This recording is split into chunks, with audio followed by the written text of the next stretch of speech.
We flew along all over a lunar surface. We even forgot to have dinner. Hey guys, welcome back to another episode of World End Economica. Following protocol to a letter, whenever we change its coordinates by autopilot, we contacted a controller at Luna's capital to let them know. After a while, the controller's responses to our frequent destination changes became more passive. Eventually, so did our reports.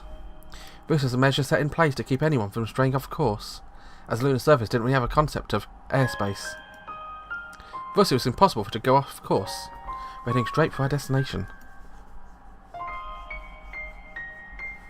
Not a single one of the generators we talked about publicly even exists. What a mockery they're making. What's amazing is no one even came to check in person. I'm sure someone came at the beginning, but I'm sure they were told it was work in progress, and eventually stopped coming because they figured out no one would be that brazen. In truth, no one would actually believe them. Even with pictures, it would only be about halfway. That's right. Who would believe that a massive, highly reputable corporation would publicly list non-existent generators as assets? Well, there are examples of that happening on Terra if you dig back far enough. But, nah. It couldn't be, that's what they had to say. I continued pointing my recording device out of the window as Eleanor punched in with different destinations, whilst reading off Avalon's data. We ended up flying around the city until we were nearly out of fuel. And the clock read 11 PM Lunar City at the time when we arrived at the way station. As resupplying and refuelling took place, we got to work at a large counter on the second floor of the way station. The wall-to-ceiling glass made it feel like working in mid-air, but that no longer bothered Eleanor. The ship wasn't the only thing we needed refuelling, so she had some of her food Eleanor had brought along, though. As you might guess, it was all sandwiches. Edition rented by a game-loving girl, so we wouldn't have to stop playing. Nothing could be more fitting of this scene. When I asked Eleanor if she'd expected things to turn out this way, she responded, "That's a secret." It's only a quick calculation, but just confirming this, it looks like their profits are actually 18 billion less. So that would mean their current maximum can only be 35, so that'd be 5 billion currently? Yes. However, it's likely that number is meaningless. Meaningless? Speaking from experience, companies doing things like this are always doing everything else the same way. Worst case scenario, they may not even have a single generator installed. It couldn't be. It could. Look at this. She said that she gazed at documents spread out across her desk. Looking at her in profile, it was hard to imagine this was the same girl who we brought to tears, just from the fear of looking outside. This is the extracted data with Avalon's name in it, but a number of them are those which Avalon had owned in the past. Looks over at displayed data. The column for latest owner was different. What really surprised me though was just how much data Eleanor was showing me. Have a look. Avalon has repeatedly bought and sold their power stations among a certain number of dedicated companies. What? But this is... exactly. Those companies in Avalon are buying and selling power stations that should have been on the land we looked at. 4 points, like that of a square. I felt the same sort of unsettling sensation upon hearing those words. When I looked at Eleanor, she grinned. It's a classic trick. Say there are two stores, Store A and Store B, that sell curios which no one knows the true value of. However, each store's sales start to slack off and they don't want their families to know. So the owner of both stores come up with an idea. Store A sells vases it acquires for 10 moles to Store B for 100 moles. In exchange, Store B sells paintings it acquires for 10 moles to Store A for 100 moles. The amount of money their respective registers doesn't change, but their ledgers show 99 more profit each time. You're saying that's what Avalon's doing? Exactly. Plus, after a first dilution, the next one must be done on a larger scale. Because of that, they are likely forced to procure this much land. I'm not angry so much as shocked and surprised. It's so bold and such an old trick. She sighed. But this is damning evidence, right? When I said that, Eleanor took a deep breath. Her expression was harder than I imagined. It could be enough to start with an accusation. That's a very cautious way of saying it. Truthfully, working with just this would be rather difficult. Huh? I'd imagine the depravities they were involved in were more minute and stacked together. But for this, I'd need to involve an auditor. They're likely putting out slightly confusing numbers so as to keep things from falling apart. That's probably why they are still holding together. Corporations must show their financial statements from a third party to get formal evaluations. People who did those evaluations were called auditors. Meaning, the ones that should be performing checks on the legitimacy of financial statements are lending aid to the frauds. Investment bank analysts aren't the only ones involved with profit reciprocity. The auditors assigned by accounting firms to check companies' account settlements receive money from the companies to perform a check. How many people could actually live with themselves while these companies are laying down 10 million more payments? It's how things go on Trading Street. It's a den of evil. Someday someone must clean it out. She spoke proudly as one who listened to her conscience. As if she'd given up. She certainly wouldn't be saying it like that. In stocks, it can get truly painful not to bow when things get tough.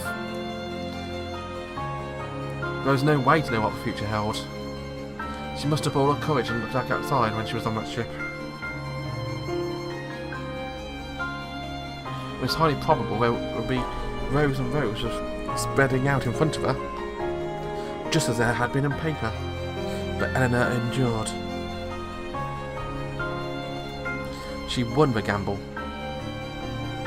What a gamble she won as well. She hadn't shown that pride clearly. What would we have done? It doesn't, however, change the importance of the reality of the generators. She straightened up like Susie Wu, taking out her chest and looking over her documents without data, approaching a scowl. They are lying here, but it means they are lying in other areas as well. I could get away with one of their lies pointed out, but calling them multiple lies could be possible. What's important is that Avalon is... She may have got herself too worked up as she spoke, because she then began speaking tearfully and sniffled. Wiping her eyes with her wrists, she looked at me and smiled embarrassed. But Avalon is rightfully an enemy. With this, I'm... She wiped her eyes with a handkerchief, took a deep breath, and burst into a smile. I can endure anything that comes. I'm going to bite down and not ever let go. That smile showed a hubris. But if I looked in the mirror 4 years ago, I would still see that same smile. Purpose, conviction, tenacity, and willpower were all there. Haru. She looked over this way. Thank you. I took the hand she extended towards me. It was warm and strong and firm.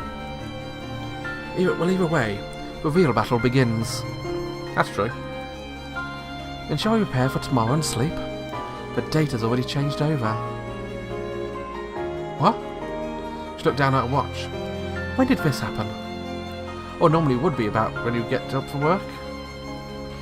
You're right, albeit dependent on the day. After thinking a bit, Eleanor spoke. From the look of her lifestyle, she really didn't have that firm grasp of time. But yes, let's sleep. Today I feel very sleepy. Feel that I could sleep very, very well. She said that with a soft smile. Let's leave to take care of these. We have no idea who may come. That's true. Thus, Eleanor and I tied up what was on a large desk and made our way back to the ship. But as the recharging of the ship hadn't been completed yet, we both sat down on a bench in front of a large display. Having nothing to really talk about, we gazed at a muted display. On it was a commotion in front of Avalon's headquarters as usual. It was night now, which just went to show how intense the demonstration was. Amongst them were those striking at a core like Eleanor. It seemed possible to actually defeat Avalon. The truth in that made it feel like this was some sort of a dream. No, it was actually a dream. Eleanor had seen it, an extraordinary dream. For a corner of my eye, I found myself drawn to the face of a dreamer of that extraordinary dream as she watched the events unfold. I was struck on my shoulder and rattled through as though my evil deeds had been detected.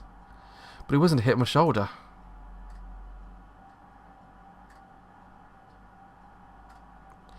Eleanor's head had leaned against me as she fell asleep. Oh. She breathed softly and apparently sleeping soundly. It was the same pained breathing and regular sleep I had seen at the Royal Central Hotel. Now that all that tension had been relieved, her built-up exhaustion had come out and all at once. Eleanor's cheek on my shoulder, her body against her on my arm, her body temperature elevated like that of a child. I placed my hand over Eleanor's relaxed hand. It was possible to move forward. I was truly grateful to Eleanor for that. That eagerness may have manifested slightly through my hand. Eleanor gave that small groan, suddenly waking up. Seemed she realised the head was leaning on my shoulder, because she tried to lift her head but wasn't able to regain consciousness fully, and almost fell asleep again.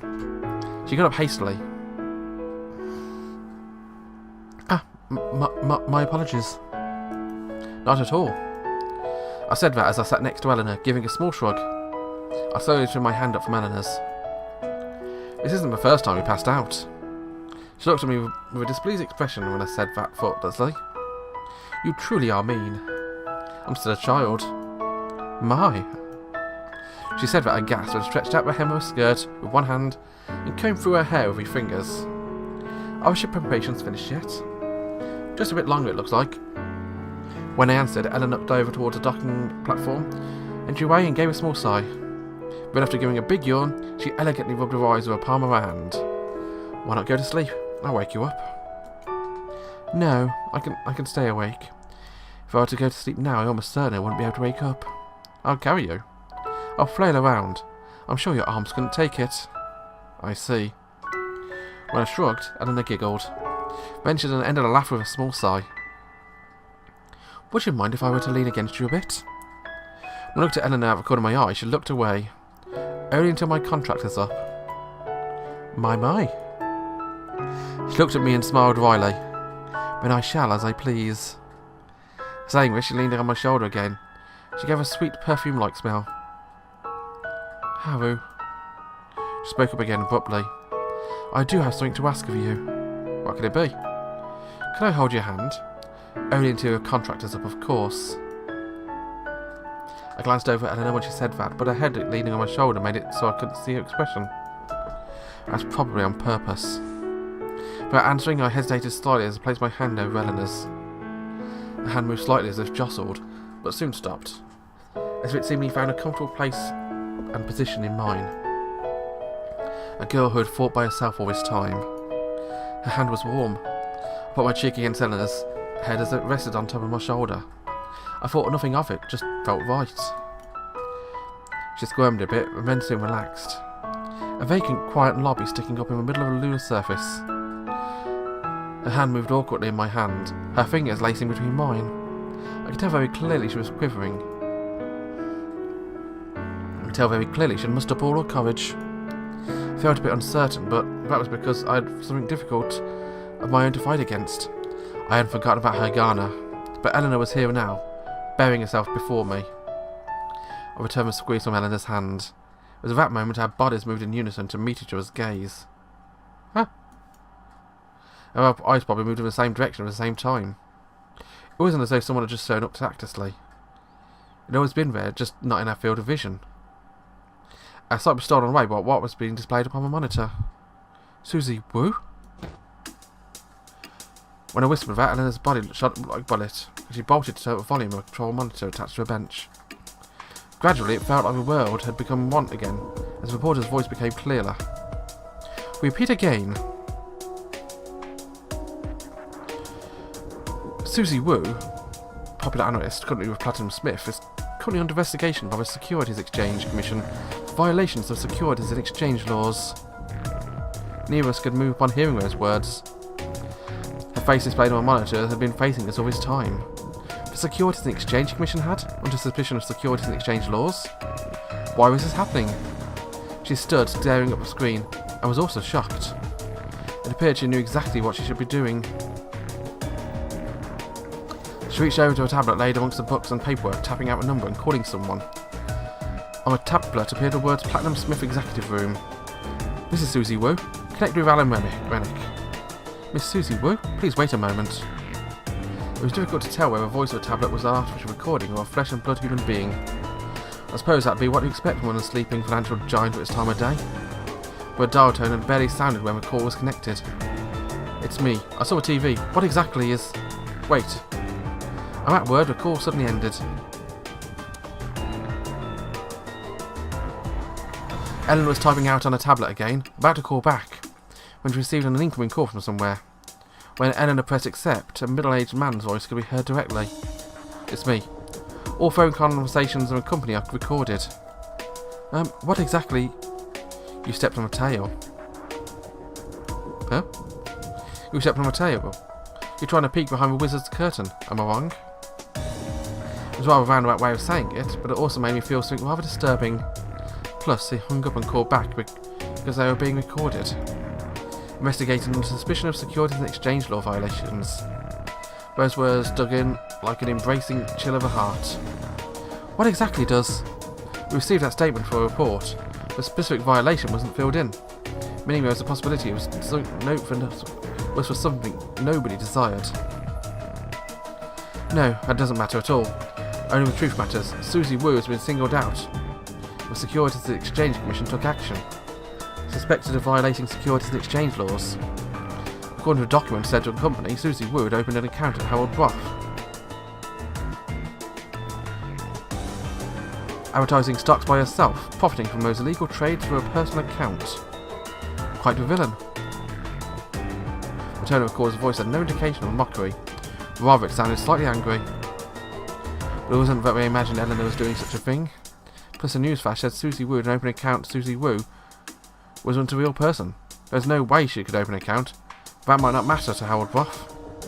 It was Iceman's company. One which had trapped Eleanor's, and since the company Avalon uses, Eleanor's face was devoid of emotion. Not once, but twice. The wizard is getting pretty nervous. Being held back with recent events, thus they took notice when Susie Wu, having not budged an inch during the whole thing, made a move. She probably had a loyal follower in the wizard in the midst. It was a provocative way of saying one of Eleanor's subordinates received funds secretly from Avalon. What was Susie Wu really researching? Avalon, being wounded already, certainly would be cautious about it. They certainly would look suspiciously on analysts who didn't wag their tails at them. Thus, even if Susie Wu herself had a will of iron, if her subordinates were given enough money, they'd certainly dish out information. Of course, we had no idea if what's being reported has any truth behind it. This will be up for Securities and Exchange Commission to look into. But the story has been fed into the media, she's done. He spoke as if talking about someone else. The inner workings of a huge investment bank, constantly in a state of political turmoil. Those who reside in the executive office were cunning beasts. Susie Wu has earned us quite a lot, but our company cannot keep individuals who perform offences in our midst. Meaning the company had no intention of protecting her. But Eleanor didn't hold her tongue. Oh, there we have that picture. Have you no shame? No matter how much you are gaining from handling fees? It's just... You must be one of Susie Wu's royal fans. However, Platinum Smith is one of the largest investment bank. Even without Susie getting a contract with a wizard shouldn't be hard. She sure did do well.